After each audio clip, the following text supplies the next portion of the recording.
পুলিশের সাবেক মহাপরিদর্শক বেনজির আহমেদের স্থাবর অস্থাবর সম্পদ জব্দের আদেশ দিয়েছেন আদালত। কিছুদিন সময় পাইলে তো গোপালগঞ্জ কিনে ফেলতেন মনে হয়।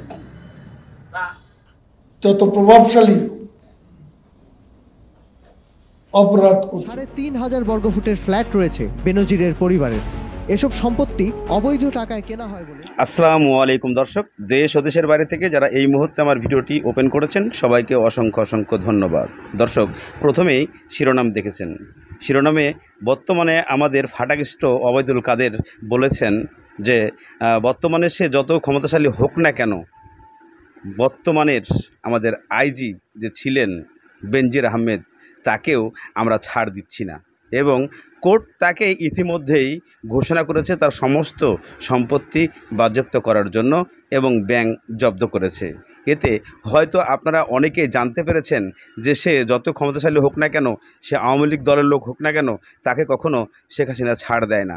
এটাই বাস্তবে প্রমাণ করছে। তো চলুন আমরা ওবায়দুল কাদেরের কিছু বক্তব্য শুনে আসি, তাহলেই বুঝতে পারবো মূল কারণটা কোথায় দাঁড়িয়েছে বেনজিরকে নিয়ে। বেনজির আহমেদের সম্পত্তি বাজেয়াপ্তের নির্দেশ দিয়েছেন হাইকোর্ট। আরেকটা হচ্ছে সাবেক সেনাপ্রধান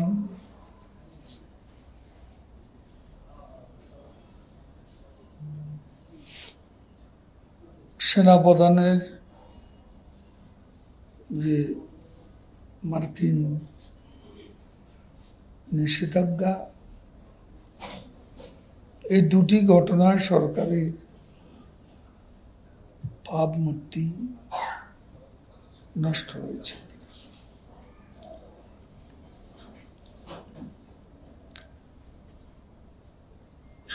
দেখুন দর্শক, ইতিমধ্যে আপনারা আমাদের যে মূল তথ্য ছিল সে তথ্যগুলা আপনারা পেয়ে গেছেন ওবায়দুল কাদের সাহেবের কাছ থেকে। এখন ব্যারিস্টার সুমনের বক্তব্য ছিল, ব্যারিস্টার সুমন বলেছিলেন যে আমি এই মামলার শেষ দেখে ছাড়ব, যদি দুদক আমার এই মামলার প্রেক্ষিতে কাজ না করে, তদন্ত না করে, তাহলে আমি হাইকোর্টে চলে যাব। কিন্তু দুদক সেই কাজটা কখনোই করতে দেন নাই। দুদক সঙ্গে সঙ্গে এই কেসটা নিয়ে কাজ শুরু করেছে। এদিকে কিছু আরও লোক প্রশ্ন করেছেন যে আসলে কি সত্ত্বে এটাকে ধরা হচ্ছে। চলুন আমরা বলতে চাই, বাংলাদেশ পুলিশের সাবেক আইজি প্রধান বেনজির সাহেব, তাকে কেন গ্রেপ্তার করা হচ্ছে না? আর আজকে যারা মিডিয়া হোক, অ্যাক্টিভিস্ট হোক, রাজনৈতিক কর্মী, নেতা, পরিদর্শক বেনজির আহমেদের স্থাবর অস্থাবর সম্পদ জব্দের আদেশ দিয়েছেন আদালত। একই সঙ্গে তার সম্পদ কেনার ৮৩টি দলিল জব্দেরও আদেশ দেওয়া হয়েছে। দুর্নীতি দমন কমিশনের আইনজীবী প্রথম আলোকে এ তথ্য নিশ্চিত করেছেন। জানা গেছে, বেনজির আহমেদের বিরুদ্ধে অবৈধ সম্পদ অর্জন নিয়ে কয়েকটি জাতীয় দৈনিক পত্রিকায় প্রতিবেদন প্রকাশিত হওয়ার পর প্রতিবেদনে উঠে আসা অভিযোগগুলোর বিষয়ে দুদক আইন অনুযায়ী কার্যক্রম শুরু করেছে। সম্প্রতি কালের কণ্ঠের অনুসন্ধানী প্রতিবেদনে বলা হয়, বেনজিরের পরিবারের মালিকানায় রয়েছে প্রায় ১,৪০০ বিঘা জমির ওপর নির্মিত ইকো রিসোর্ট।